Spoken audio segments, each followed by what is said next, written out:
Why Humans Avoid War, Part 24. Written by Space Paladin 15. Read by Daniel Million. Kylon Point of View. As we hurtled toward an imminent collision, the sound of coughing filled the bridge. An involuntary shudder ran down my spine. While I knew it was rather commonplace for their species, I could practically feel the rattling of their lungs. The deteriorating conditions inside the flagship were affecting me as well.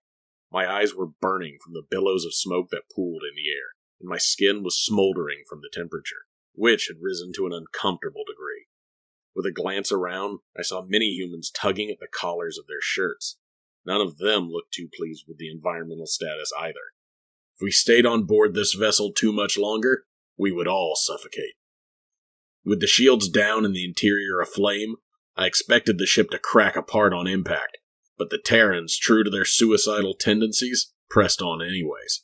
The 5 Devourer cruisers did not budge as we bore down on them. They only seemed to huddle closer together. As the final line of defense, they had to stop us, even at the ultimate price. No protests, General? Rykov's nose was swollen to the size of a small fruit, but he was smirking anyways. I expected the word stop at least once. I shook my head. Why bother? I don't want to waste my final seconds of existence. You're quite the cynic, you know. Hell, we might survive this, he chuckled. My antennae twitched in confusion. Is that supposed to be reassuring? The broad hull of our ship plunged through the enemy line. Even with the inertial dampeners at work, a jolt propelled me several lengths forward.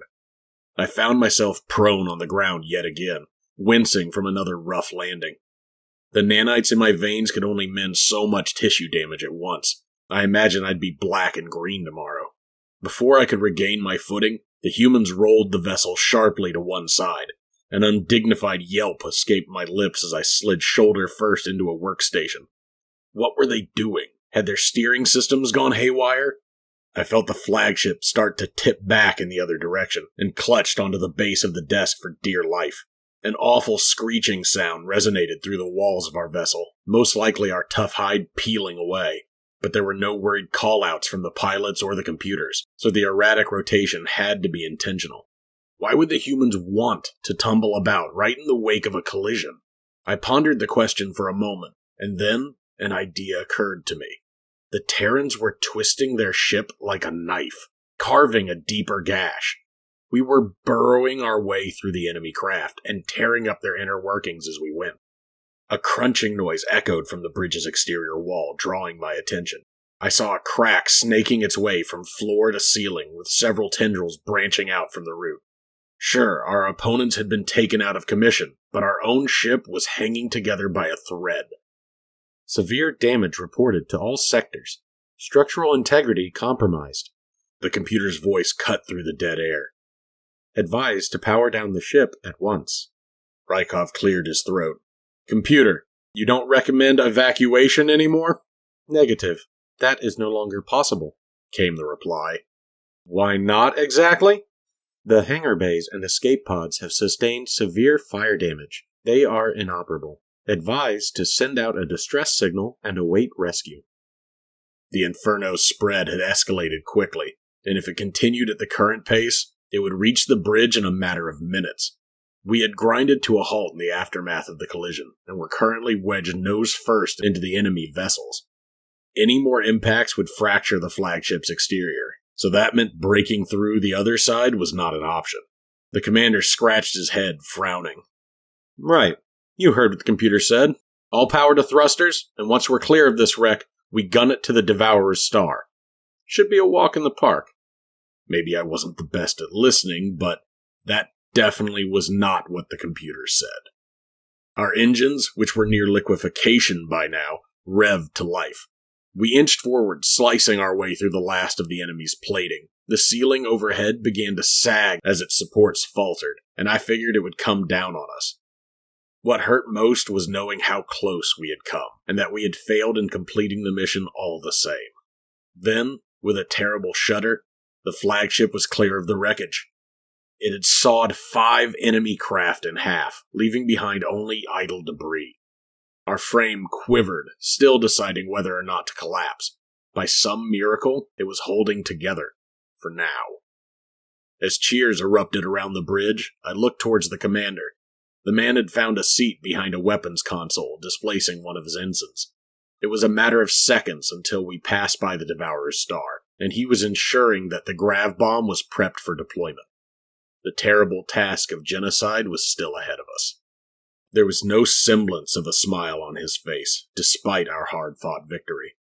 His eyes were turned out the viewport, toward the serene blue and white sphere that hung in the distance. A tear rolled down his face, and I suspected it had nothing to do with his physical injuries. Human compassion was so mysterious, and so antithetical to their violent instincts. The burden of slaughtering an entire species would eat Rykov up from the inside. He had admitted as much. Why would a man who so clearly despised this mission take the helm for its execution? The only answer I came to was that he wished to save his subordinates from the guilt. Noble to the last. His earlier speech about sacrifice was still ringing in my ears. You don't come back the same person, he said. I didn't want him to change. I didn't want him to be anything like the cruel humans who maimed for sport, who savored the kill. Without thinking, I grabbed Rykov by the shoulders and threw him unceremoniously to the ground. The nearest crewmates tensed up at my unprovoked assault on their leader, but I ignored them.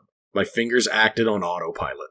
The first step was to confirm the target. Then, what the? The commander rose to his feet, looking more confused than angry. He noticed a few handguns aimed at me and he signaled for his men to stand down. You really shouldn't attack someone on their own ship. Stand aside, now. No, I muttered. Disbelief flashed in his eyes. What do you mean, no? I won't let you do this to yourself. You deserve better. My stomach churned as we glided into position across from the vibrant orange star. It was a dreadful feeling, to have the power of annihilation at your fingertips. Let this one fall on my conscience. I appreciate the thought, but I'm giving the orders here. It's on my conscience either way, General, he replied. It hits different when you pull the trigger. I'd expect a soldier to know that. My hand was trembling, my voice hardly more than a whisper. I pressed the firing mechanism before I could talk myself out of it. No more general, by the way. That's first officer, or just Kylon to you. I was taken aback as Commander Rykov embraced me. Why did humans show affection by trying to smother people? I gritted my teeth, resisting the urge to squirm out of his grasp. It would be over soon, wouldn't it? You're a good friend, Kylon, he said. I sighed. Yes, but you smell like vinegar. Get off me. The human withdrew, stepping back. That's not very nice. I know. It's part of my charm, I replied. All right. Quit staring, everyone. Time to get moving. The commander swept a stern look around the bridge, and the crewmates snapped back to work. We want to be long gone when this star blows her top. Let's hope we have enough juice to make it home. Slipping into hyperspace was always rough, but this time blew all previous experiences out of the water. The pressure condensing in my ear canal stripped me of my hearing, and my stomach felt as though it was tied up in knots. Every particle of air was squeezed from my lungs, and my feet were glued to the floor. I was utterly powerless, trapped in a lifeless shell of a body. I wanted to scream, then to throw up, perhaps both at once, but my lips were locked together. The minutes stretched on for what felt like hours, and my desperation built to a frenzy. The paralysis dissipated as we emerged, in range of Earth. I crumpled to my knees, spilling my guts on the floor. Embarrassment rushed through my veins until I realized most of the humans were doubled over as well. There was a reason ships with environmental regulation issues weren't supposed to enter hyperspace. If the system hadn't been about to go nova, I don't think even their deranged species would have tried it. As my senses returned to me, the most important concern crossed my mind. Had we dropped our payload in time to save Earth? There was no sign of Devourer spacecraft by the outer planets, which meant one of two things. Either they never reached the Terran systems, or they had already taken it. Unknown vessel. You are trespassing in Terran space. Your transponder is offline, which is a violation of planetary laws. Identify yourself at once.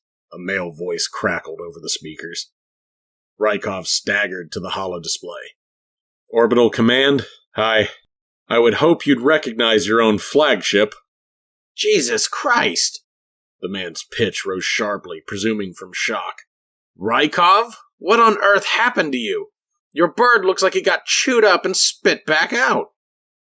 We did crash it at full speed, but that's not the point. Request emergency landing at Mars Station. Need emergency vehicles on site. Understood. You are cleared to dock at any open port. A strange mix of relief and sadness fogged my mind as we glided towards our destination.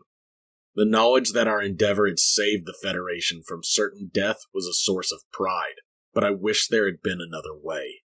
If not for our arrogance, if we had finished what we started on that rescue mission a short time ago, perhaps there could have been. Humanity would be called to account by its galactic neighbors when they learned what we had done today. Maybe, just maybe, the two parties could learn from their past mistakes and find a path to reconciliation. If the Federation insisted on making the humans an enemy, they might get more than they bargained for. This war is over, but the next one, that was the one I truly feared. Why Humans Avoid War, Part 24. Written by Space Paladin 15. Read by Daniel Noonan.